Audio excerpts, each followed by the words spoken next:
حضرت مولانا قاسم نانوتوی رحمۃ اللہ علیہ، ان کو اللہ رب العزت نے کیا علم دیا، کیا عمل دیا، کیا اخلاص دیا، سبحان اللہ۔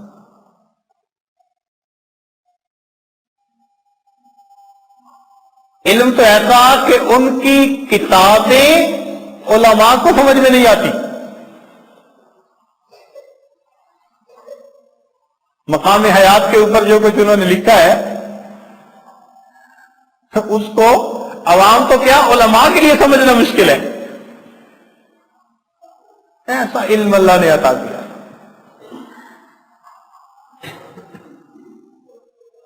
علم بھی تھا، حلم بھی تھا، عاجزی بھی تھی، اللہ اکبر۔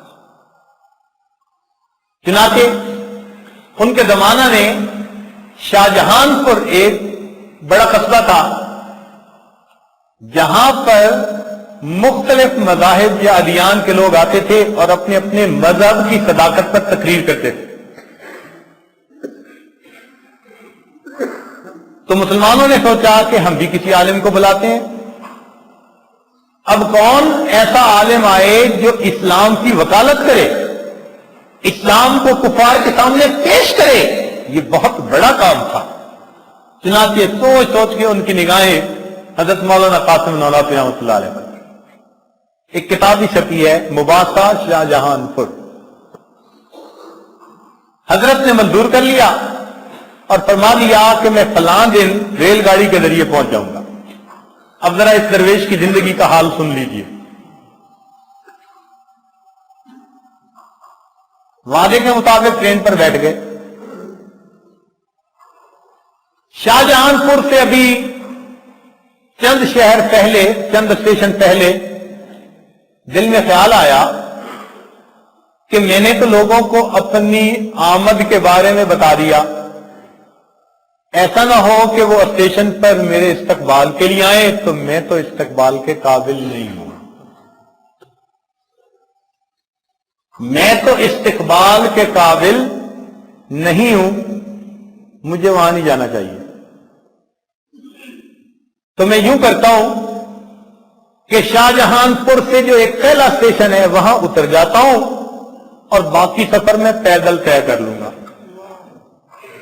نہ اسٹیشن پر پہنچوں نہ کوئی میرے استقبال والا ہو، مجھے یہ دنیا کی واہ واہ نہیں چاہیے۔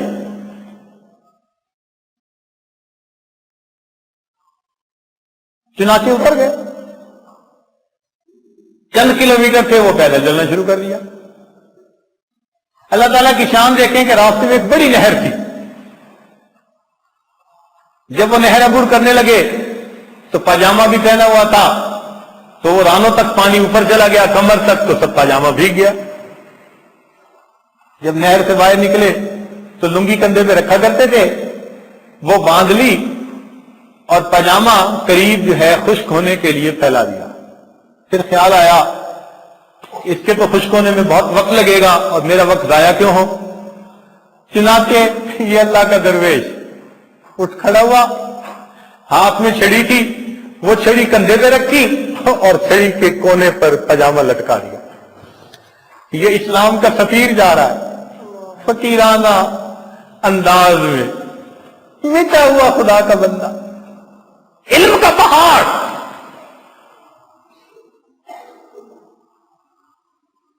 اللہ رب العزت نے انہیں بسطتاً فی العلم کو بنایا تھا، بسطتاً فی الجسم نہیں بنایا تھا۔ تھے دبلے پتلے، بہت ہلکی پھلکی سے، مگر اللہ نے، سبحان اللہ،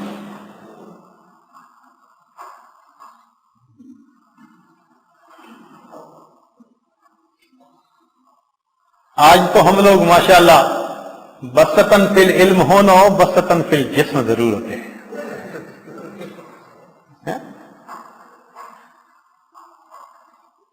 ہمارے اساتذہ اگر متن ہوتے تھے تو ہم اس کی شرح ہوتے ہیں، اور بلکہ شرح کے ساتھ ہی حاشیے لگے ہوئے ہوتے ہیں۔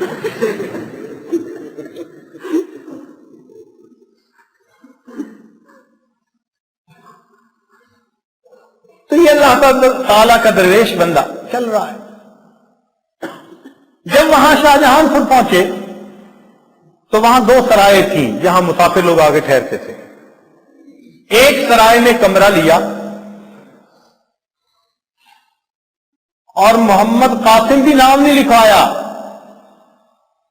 بلکہ تاریخ ولادت کے نام پر ان کا ایک نام تھا خورشید حسن، اس نام سے کمرہ بک کروا لیا. لو ادھر دوسروں کا حال سنیے کہ وہ تو خطیب اسلام اور مناظر اسلام اور ان کی جو ہے استقبال کے لیے اسٹیشن پر پہنچے تو طلباء بھی ساتھ، بڑا جوش و خروش. اب ٹرین آئی تو حضرت ہے نہیں، ڈھونڈ ڈھونڈ کے تھک گئے.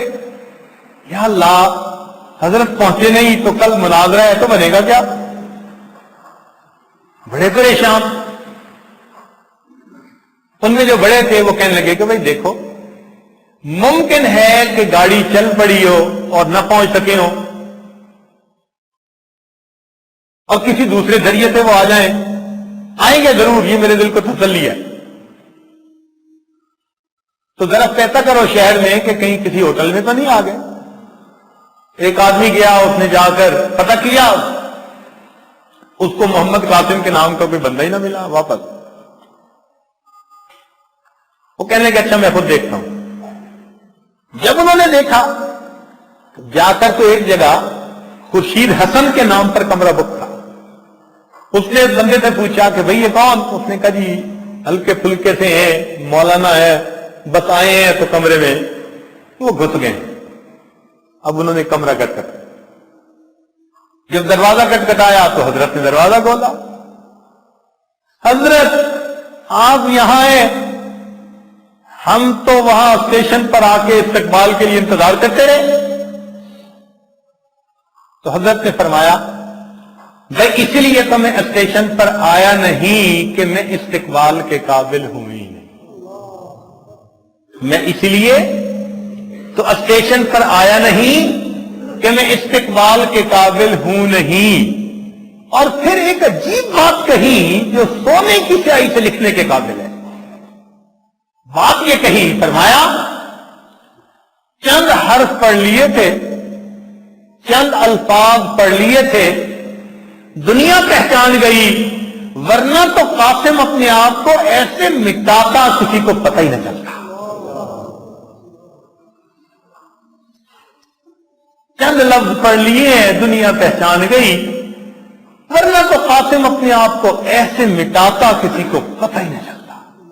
یہ جب دل میں تمنا ہو نا کہ میں اپنے آپ کو ایسے مٹاؤں کہ کسی کو پتہ ہی نہ چلے، تب اللہ تعالیٰ کی یہاں قبولیت ہوتی.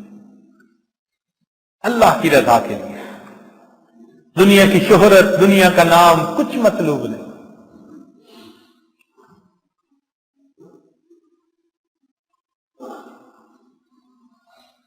ان کے حالات زندگی میں لکھا ہے کہ دارالعلوم دیوبند کے اندر جتنے بھی اساتذہ رہتے تھے، یا تو ان کا کمرہ تھا، یا پھر ان کی الماری تھی، یا صندوق تھا، یا کوئی گٹھڑی تھی جہاں ان کا ذاتی سامان بندھا ہوا ہوتا تھا. صرف حضرت مولانا قاسم نانوتوی رحمۃ اللہ علیہ پورے دارالعلوم میں ایسے استاد تھے جن کا صندوق تو کیا گٹھڑی اور تھیلا بھی کوئی نہیں تھا. ایسا زہد کی دنیا. بس جو کپڑے پہنے ہیں وہی ہوتے تھے. جمعہ کے دن تہبند باندھ لیتے، پہنے ہوئے کپڑوں کو دھو لیتے، جتنی دیر وہ خشک ہوتے خود نہا لیتے، بعد میں وہی کپڑے دوبارہ پہن لیا کرتے. نہ بستر ہے، نہ صندوق ہے، نہ اور کوئی لباس ہے. ایسی زندگی. اور ہر استاد کے نام کا کھانا پکتا تھا. لیکن حضرت نانوتوی رحمۃ اللہ علیہ کا اپنا ہی حال تھا کہ دارالعلوم کا جو کھانا بناتا تھا اس کو منع کر دیا کہ میرا کھانا نہ بنانا، میں اپنے استاد حضرت مولانا یعقوب نانوتوی ان کے ساتھ کھا لیا کروں گا. اور وہاں جو ان کا خادم تھا اس کو جا کر کہا کہ میرا کھانا بنوانے کی ضرورت نہیں، بس حضرت کے لیے جو کھانا بنے گا، جو بچ جائے گا بس وہی میرا کھانا۔ تو بچتا استاد کا تو کھا لیتے، نہ بچتا تو روزے کی حالت میں گزار دیتے، نہ ان کا سامان تھا نہ ان کے نام کا کھانا بنتا تھا۔ یہ خدا کا مخلص بندہ، اس نے جب ارادہ کیا کہ میں نے اب یہاں پر دین کا کام کرنا ہے اور دارالعلوم کی سنگ بنیاد رکھی، تو ماشاءاللہ انہوں نے پھر ایک بزرگ کو چنا دارالعلوم کا سنگ بنیاد رکھنے کے لیے۔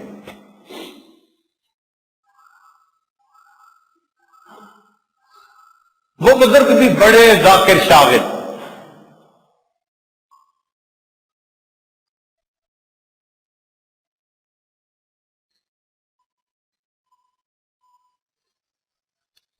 حتیٰ کہ اس وقت حضرت مولانا قاسم نانوتوی رحمۃ اللہ علیہ نے یہ اعلان کیا کہ آج دارالعلوم کا سنگ بنیاد میں ایک ایسے بزرگ سے رکھواؤں گا کہ جس نے کبیرہ گناہ تو کیا کرنا، کبیرہ گناہ کرنے کا ارادہ ہی کبھی نہیں کیا۔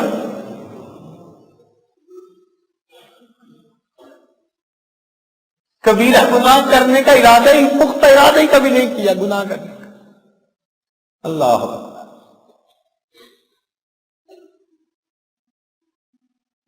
انہوں نے سنگ بنیاد رکھا، ان کے ہاتھوں سے پتھر رکھا۔